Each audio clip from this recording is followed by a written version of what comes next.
This road that I'm standing on is no ordinary road. Believe it or not, follow this all the way down south and you'll end up in Kent. This is Watling Street and it ends up at Canterbury. And beyond it, the Roman roads to the continent and Rome itself. Because I'm not in just any ordinary location here. This is Viriconium. Once the fourth largest city in Roman Britain, now all that remains is the city centre. Bathhouses, markets, public buildings, and of course, most famous of all, the so-called Great Work. Inspiration for poets, writers alike, ever since it was uncovered by antiquarians in the 1800s. But when the Romans left Britain, this place was not abandoned. The story does not end here, not by any means.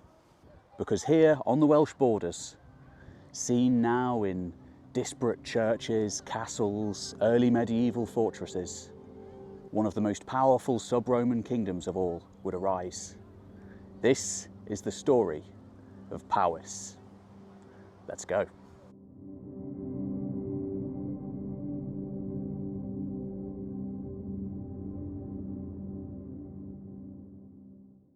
When Rome pulled out of Britain in the early 5th century AD, much of the province descended into chaos. Roads crumbled, farms withered, trade routes collapsed, and a lot of very confused people desperately tried to remember how plumbing worked.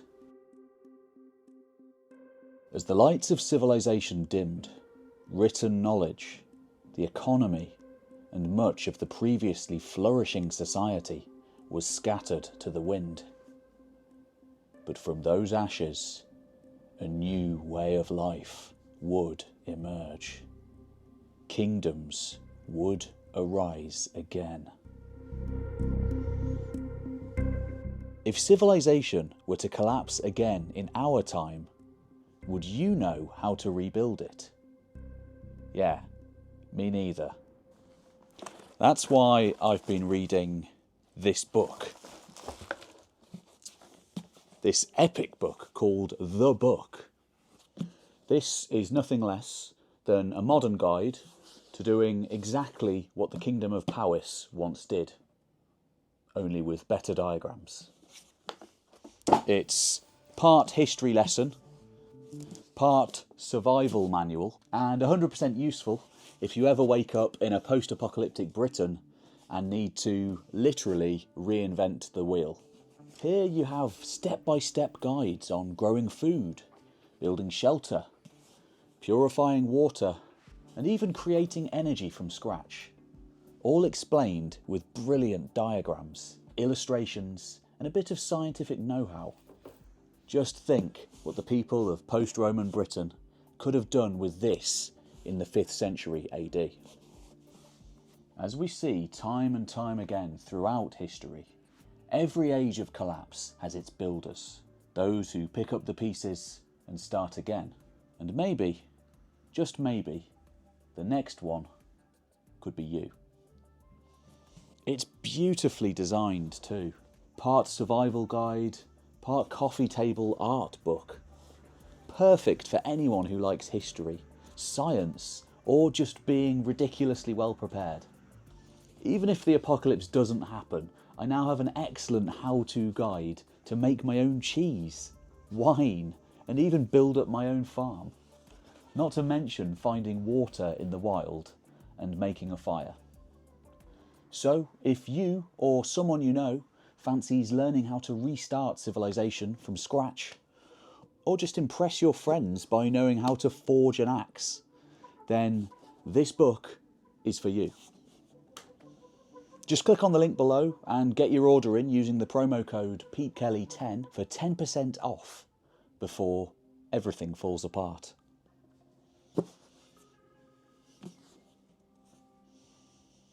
Now, back to the early medieval world.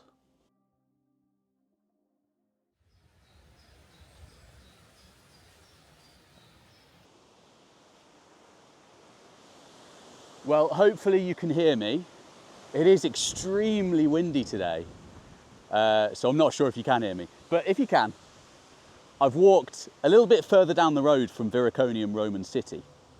This is St Andrew's Church in Wroxeter, which was the successor town, village really, from Viriconium, the Roman site. And as you can see, what are these? Of course, these are Roman pillars from the city, taken during the Middle Ages to build the gates of this church here. And that's really what this story is about. Because arguably, more so than most successor kingdoms to the Romans in Britain, Powys really did have a claim at being a Roman successor state. Because Viriconium survived until well into the 6th century, maybe even 7th century, when it was ultimately absorbed into the growing kingdom of Mercia, when the Anglians came into these parts. Up until that point, it had been essentially a continuation of the Roman world, albeit in a completely changed manner. People no longer engaged in the somewhat frivolous lifestyle of the Romans, in the bathhouses and enjoying themselves at games and things like this. But the great heart of the Roman city survived, albeit used for different things. Thought to be the administrative centre of the new settlement. And it's seen much excavation over the last 200 years or so, ever since the antiquarians first looked at it in the 1800s. And then early archaeologists in the 1900s like Mortimer Wheeler. And finally, really it was at the forefront of the reinterpretation of the so-called Dark Ages by the 1960s and onwards. Because this place really was a great example of the post-Roman period not being dark at all. And just maybe, it was the original capital of the kingdom of Powys. Let's go have a look inside.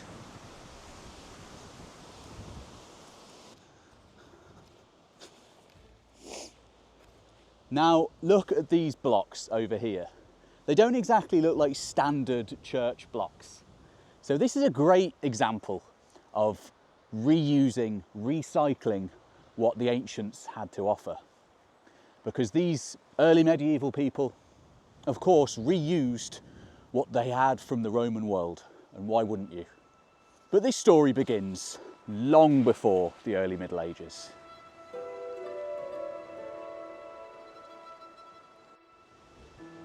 A few miles way off over in that direction is the mighty hill fort of the Wrekin.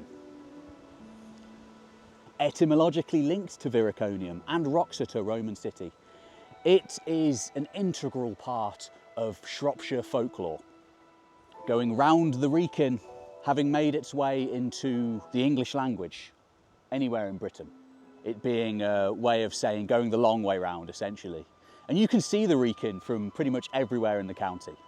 It's an absolute huge site, and very probably the foremost capital of the Cornovii, the Iron Age people who once ruled in these parts. Now, when the Romans came to Britain, of course, they put an end to all that. They didn't want any tribal capitals existing on big hills outside of Roman law, so they moved all of the people down into the city of Viriconium, originally a fort which then grew into a flourishing population centre. So the Cornovii were some of the most prosperous people in Roman Britain. They did well out of the Roman occupation. But then, when the Roman Empire came to an end in the 5th century AD, like many places, the Britons from this region seem, at least in part, to have harked back to their Iron Age ancestors. And the Wrekin, though we're not entirely sure, may have seen some sort of reoccupation, even if it was a tiny little outpost at that point. So the people in these parts reoccupied the Wrekin and they lived in Viriconium. But that's not where the story ends, because when the Mercians came here in the 7th century AD, conquering the region, These weren't the only population centres. There were many more. So the area that comprised the kingdom of Powys in the sub-Roman period was massive. It may well have been several kingdoms. The Ordovices and the Cornovii being two massive Iron Age tribes who seem to have, to a certain extent, coalesced, came together to form this kingdom.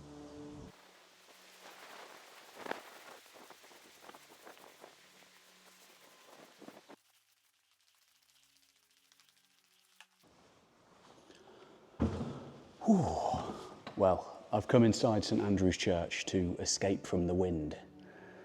And let's talk about the kingdom of Powys. So, unfortunately, as is often the case for the sub-Roman period, there aren't many histories. What we have to turn to is myth. And in myth, we get the first named king of Powys. His name was Cadwal of the Gleaming Hilt. Now, Cadwal did not fight the Anglo-Saxons. In the legends that record him, he fights against the Irish, invaders from the Emerald Isle having come across the sea to overthrow his father. And what he did, allegedly, alongside St Germanus of Auxerre, who is a figure known from the histories in the 5th century AD, to face off against both the Pelagian heresy, which was an unorthodox Christian sect in Britain at the time, as well as the Irish invaders. So it's a bit of a hodgepodge of things kind of thrown together. But allegedly, this was one of the first kings of Powys. Whether the name is a real figure, we just don't know, but it remains possible.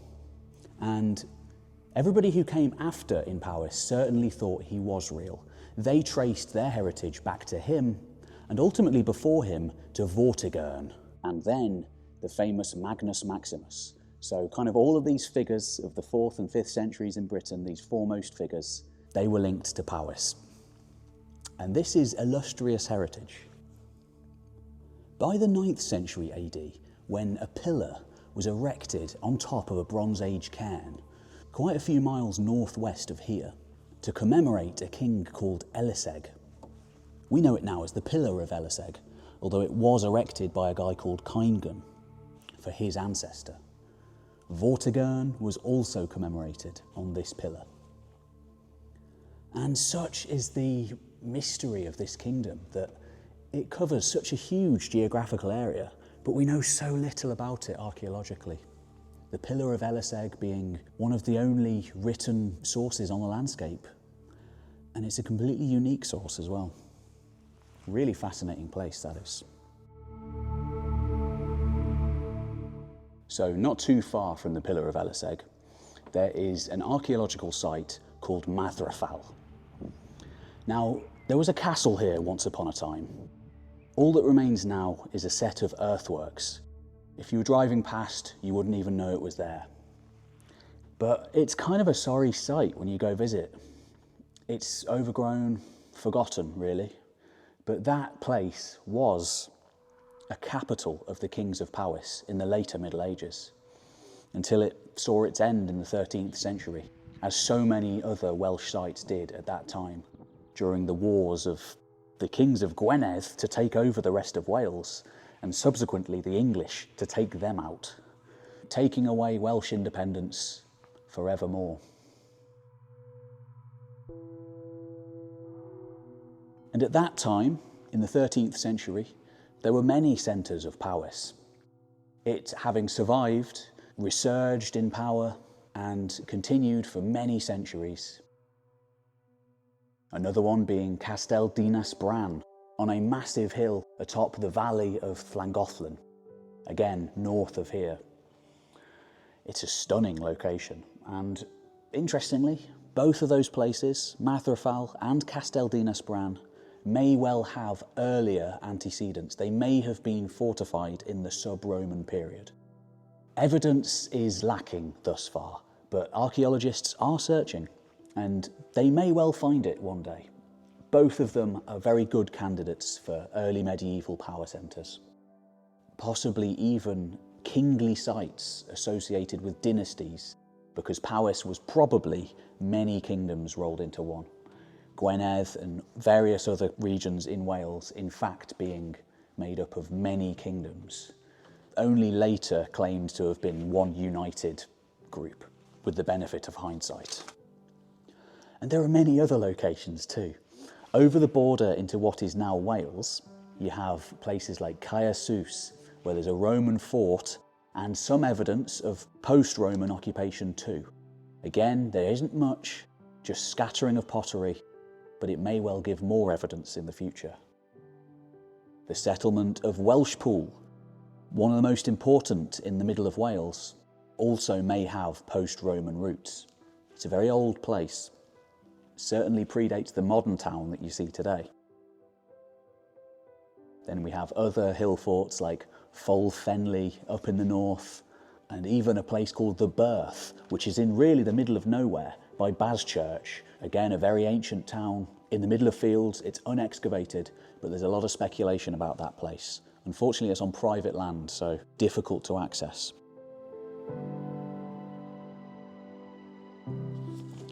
So all of these places are absolutely fascinating. And then we have another site, a mighty collection of rocks and hills called the Brython, which is pretty much on the modern border. But in the past, it would have been at the centre of the Kingdom of Powys, really.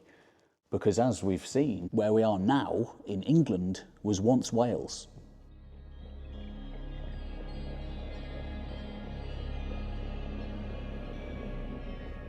And the Brython was an immensely strategically important location.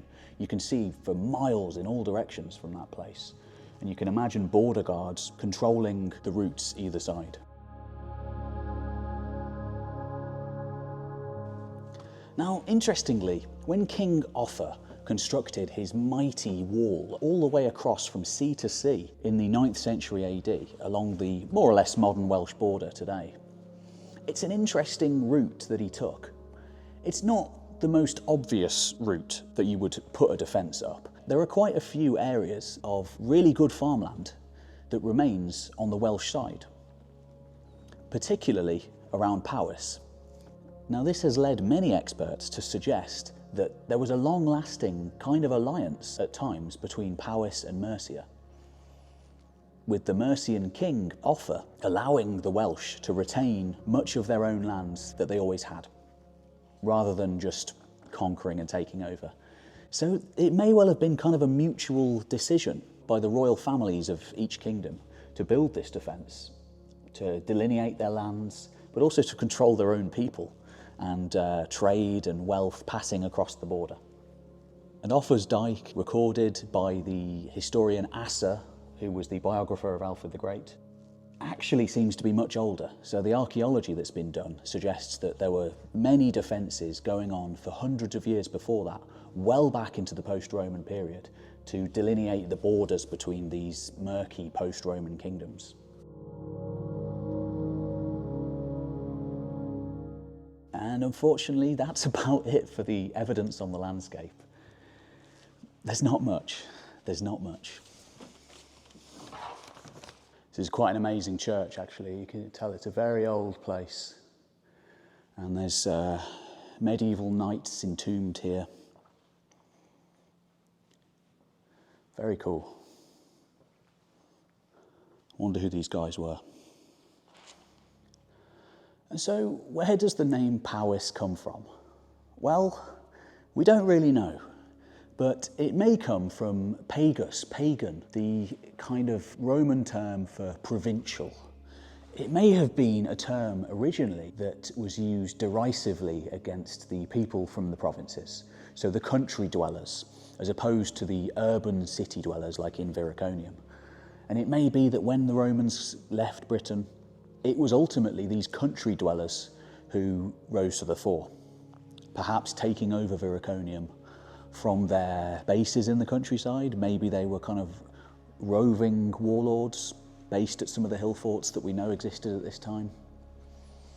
And they came into an uneasy alliance, but this region remained really prosperous.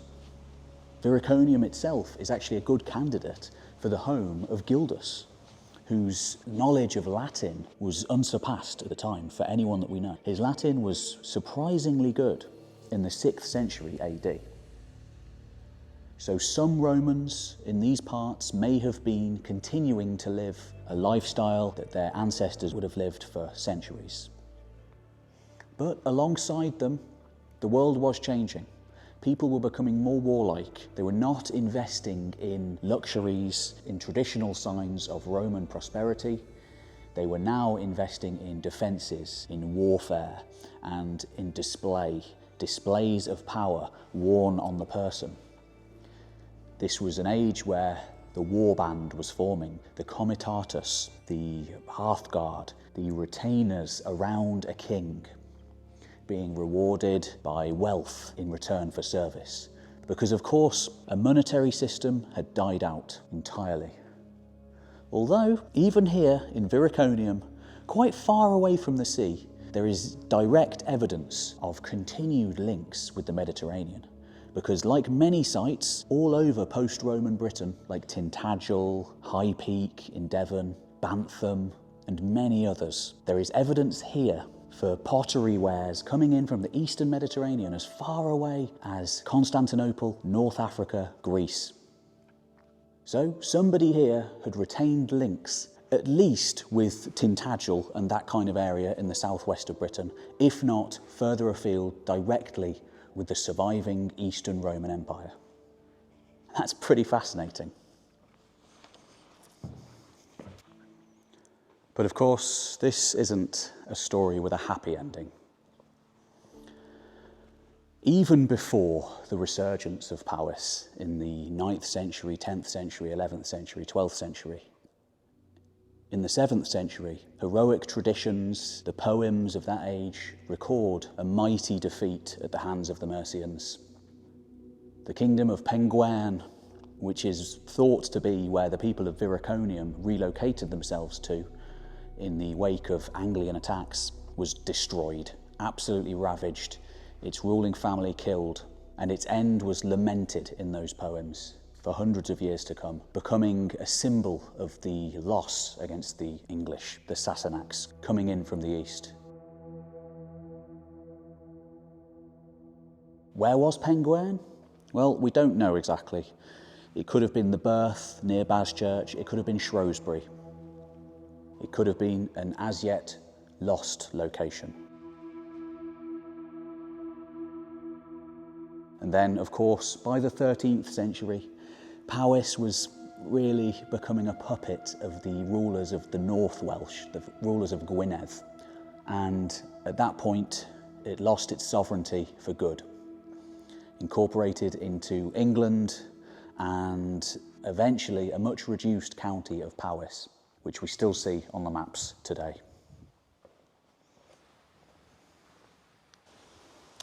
All right then, folks. Well, it's the end of my journey today. I'm going to go head home.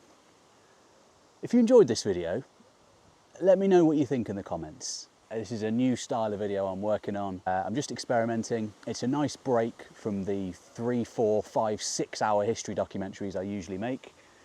A lot of it is just me relating the research that I've done over the past decade. Now, I did study this stuff at university and I've got a master's degree as well. I didn't end up doing my PhD in the end. I may still go back and do it one day. But essentially this channel and History Time, you can think of them as my PhD, really. I've spoken to a lot of academics and basically when I asked them, should I do a PhD? They said no, carry on doing what you're doing because you're not beholden to anyone. You can focus on what you want and you're doing the research anyway. So here I am. Anyway, if you like the video, like, subscribe, do all that stuff to help me with the algorithm. It really does help. And why not share it with a like-minded history fan like yourself? Well, I'm going to eat my lunch with this magnificent view behind me. And if you have a chance, if you're in the States or Canada or Australia or somewhere else outside the UK, if you have a chance to come to the UK, I highly recommend coming to Viriconium. It's a magnificent site. And like I do right now, you can often have it entirely to yourself. So That's all from me, folks. I'll see you next time.